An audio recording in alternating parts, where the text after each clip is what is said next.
Avant de lancer l'épisode, j'aimerais vous dire une chose importante. Aujourd'hui, je parle de dépression. J'en parle à partir de ce que j'ai vécu, donc certains passages peuvent être confrontants pour certains d'entre vous ou remuer des choses. Vous n'êtes pas obligé de poursuivre l'écoute. Vous pouvez faire pause, revenir plus tard ou passer cet épisode, c'est complètement OK. Et si jamais ce sujet vous touche de près ou même de loin, vous trouverez dans les notes de l'épisode des ressources d'aide. Je suis vraiment contente de vous retrouver. Bonne écoute.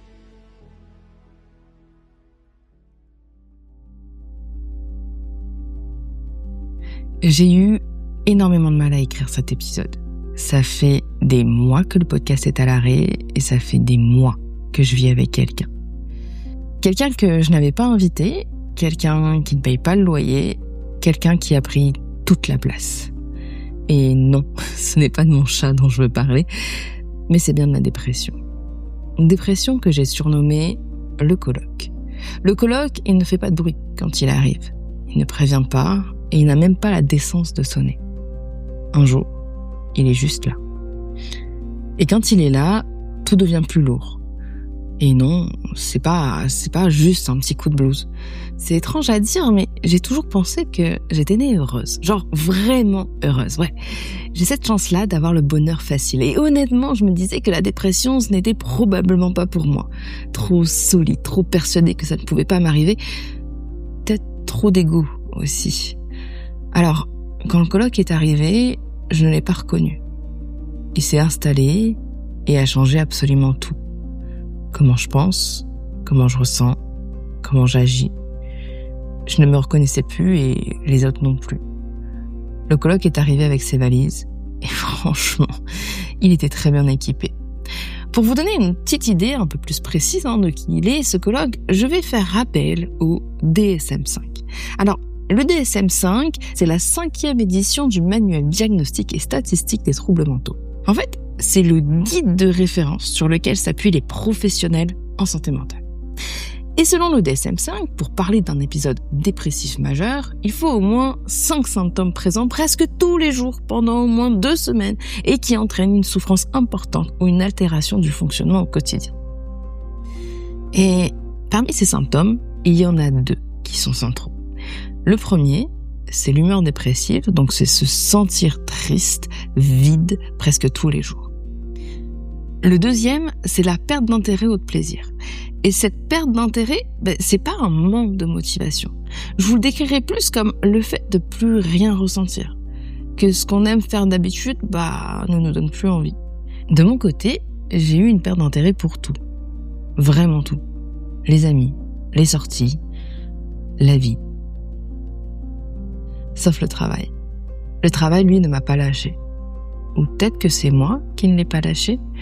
Je m'y noyais et tout le reste devenait accessoire. C'est dur à dire, mais c'était ça. Et dans ma valise, mon coloc avait aussi emmené le reste. Les troubles du sommeil, la fatigue, la culpabilité permanente, les difficultés à penser, à décider, à répondre à un message.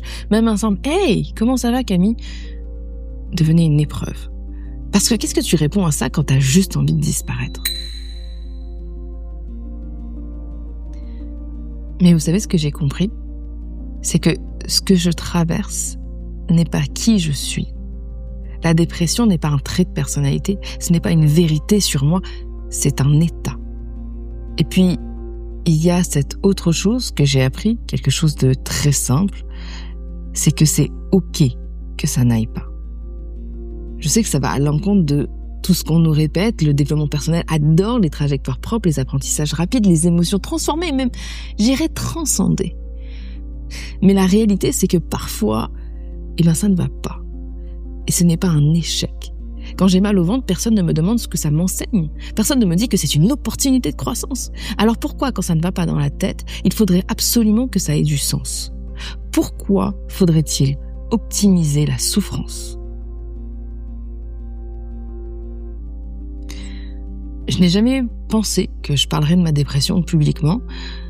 Et en même temps, est-ce que ça ne serait pas absurde que quelqu'un qui parle de santé mentale au travail se taise quand ça la concerne elle-même ? On dit d'ailleurs que les oiseaux se cachent pour mourir. Vous savez quoi ? Les êtres humains se cachent pour souffrir. Et c'est ironique parce que je sais pertinemment que le premier rempart contre la détresse psychologique, c'est le soutien social. Mais tout ce que je voulais, c'était disparaître sous ma couverture. Alors, pourquoi en parler dans un podcast qui parle du travail ? Eh bien parce que la dépression ne s'arrête pas à la porte du bureau, parce qu'elle s'invite dans les réunions, dans les relations, dans la concentration, dans l'énergie, parce qu'avec plus de 300 millions de personnes touchées dans le monde, il y a de très fortes chances que vous travaillez avec quelqu'un qui vit exactement ça, si ce n'est pas vous-même qui le vivez.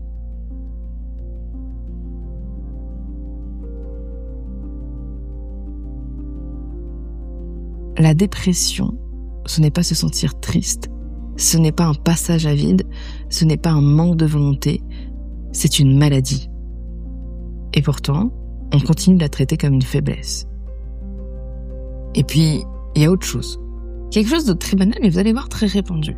C'est la minimisation de la souffrance. Et vous savez quoi ? On l'a tous déjà fait. Soit par maladresse, par méconnaissance, par inconfort aussi, parfois parce que face à la douleur de l'autre, on ne sait pas toujours comment réagir. Et minimiser la souffrance de quelqu'un, ça ressemble souvent à ça. Ouais, mais dans la vie, il y a pire. Tu devrais arrêter d'y penser, ça ira mieux. Allez, c'est pas si grave que ça. Franchement, tu devrais penser à autre chose. Oh là là, tu fais une montagne de pas grand-chose. Il y a des gens qui rêveraient d'avoir ce que tu as, tu sais.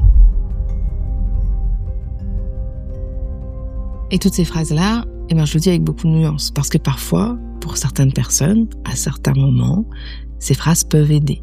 Mais, la plupart du temps, elles réduisent, banalise, invalide le ressenti et les émotions de la personne qui souffre. Et sans le vouloir, on commence à envoyer un message que ce que vit la personne n'est pas légitime, qu'elle exagère, qu'elle devrait faire un effort. L'enjeu dans tout ça, ce n'est pas de vous culpabiliser, c'est d'en prendre conscience. Parce que face à la souffrance psychologique, ce dont on a le plus besoin, ce n'est pas d'être corrigé, c'est d'être entendu. De mon côté, j'ai décidé de parler de cette maladie qui se soigne. Parce que nommer les choses, c'est souvent le premier pas pour arrêter de les banaliser ou de les nier. Tant qu'on n'en parle pas, la souffrance reste individuelle. Et on continue de croire qu'elle relève du caractère, de la volonté ou d'un manque d'effort. Alors que non. Parce que si quelqu'un se casse une jambe et ne peut plus fonctionner normalement, personne ne remet sa légitimité en question. Mais dès que c'est la santé mentale, tout change. Et on nous dit qu'on pourrait faire un effort pour sourire, penser positif, relativiser. En vrai, quelle absurdité. Et promis, tiens, cette absurdité, on va la décortiquer dans un prochain épisode. Aujourd'hui, le podcast reprend avec une équipe autour de moi, avec plus d'humilité aussi. Le coloc, lui, il est encore là, mais il ne décide plus de tout. Et si vous, en écoutant cet épisode, vous vous reconnaissez, vous pensez à quelqu'un, parlez-en, demandez de l'aide, cherchez du soutien. Vous n'êtes pas seul. Prenez soin de vous, prenez soin de ceux qui vous entourent. Merci d'avoir écouté et on se retrouve très bientôt.